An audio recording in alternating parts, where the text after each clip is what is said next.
शाम के धुंधलके में जब सूरज अपनी लालिमा छोड़कर ढल चुका था, अनन्या और विक्रम एक छोटे से पार्क के बेंच पर बैठे थे। शिमला की ठंडी हवा उनके चेहरों को छू रही थी और दूर कहीं से एक पुरानी हिंदी गाने की धुन उनके कानों तक आई। अनन्या ने अपनी शॉल को थोड़ा और कस के लपेटा और विक्रम की तरफ देखा। उसकी आंखों में एक अजीब सी चमक थी, जैसे वो कुछ कहना चाहता हो पर शब्द उसे छू न सकें। विक्रम, तुम आज इतने खामोश क्यों? अनन्या ने पूछा, उसकी आवाज में थोड़ी सी चिंता और थोड़ी सी शिकायत। विक्रम मुस्कुराया। उसकी मुस्कुराहट में गहरी बात छुपी थी। कुछ बातें शब्द नहीं, एहसास कहते हैं अनन्या, उसने कहा और उसका हाथ धीरे से अनन्या के हाथ पर रख दिया। उसका स्पर्श गर्म था और अनन्या के दिल में एक लहर सी उठी। दोनों एक छोटे से कैफे में मिले थे 2 साल पहले। अनन्या एक किताब पढ़ रही थी और विक्रम ने उसे मजाक में पूछा था, क्या यह किताब दिल से दिल तक जाती है? अनन्या की हंसी तो उस दिन विक्रम के दिल में घर कर गई थी। तब से हर छोटी बड़ी बात उन्हें एक दूसरे के करीब लाती गई। लेकिन आज ये शाम कुछ अलग थी। विक्रम के दिल में कुछ तूफान घुट रहा था। अनन्या, तुम्हें याद है वो पहली बारिश जब हम एक छतरी के नीचे भीग रहे थे? विक्रम ने कहा। उसकी आंखें यादों में खो गईं। अनन्या हंस पड़ी। हाँ, और तुमने कहा था कि बारिश में भीगना प्यार का पहला कदम है। विक्रम ने उसकी तरफ देखा और अपनी जेब से एक छोटी सी डिब्बी निकाली।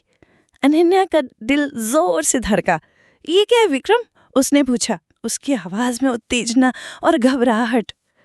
अनन्या, मैं तुमसे कुछ कहना चाहता हूँ, विक्रम ने कहा और डिब्बी खोलकर एक सुंदर सी अंगूठी उसके सामने रखी।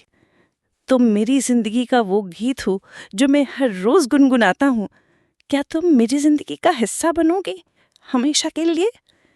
अनन्या की आंखों में आंसू छलक आया।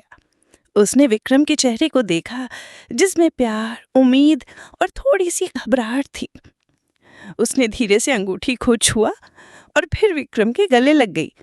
हाँ विक्रम, हाँ। उसकी आवाज में खुशी का एक समंदर था। उस रात दोनों ने पार्क के उसी बेंच पर एक दूसरे के बाहों में अपने भविष्य के सपने बुने। बारिश की हल्की बूंदें उन पर गिर रही थीं, लेकिन उन्हें किसी बात की परवाह नहीं थी। विक्रम ने अनन्या के माथे पर चूमा और उसने अपनी आंखें बंद करके उस पल को जी लिया। उनका प्यार कोई फिल्मी कहानी नहीं था, बल्कि एक छोटी सी दुनिया थी जिसमें हर छोटा पल एक नई शुरुआत थी। अनन्या ने अपना सर विक्रम के कंधे पर रखा और दोनों चुपचाप सितारों को देखते रहे। हवा में एक मधुर सुगंध थी और इनके दिल एक दूसरे से बंधे हुए थे। जब रात गहरी हुई, विक्रम ने अनन्या को घर तक छोड़ा। दरवाजे पर अनन्या ने पलट कर कहा, विक्रम, ये शाम मेरी जिंदगी की सबसे सुंदर शाम है। विक्रम ने मुस्कुराते हुए कहा, ये तो बस शुरुआत है अनन्या, हमारी कहानी अभी बहुत लंबी है। और इसी तरह शिमला की ठंडी हवाओं में एक प्यार भरी कहानी ने जन्म लिया, तो शायद सत्य तक याद रखी जाइए।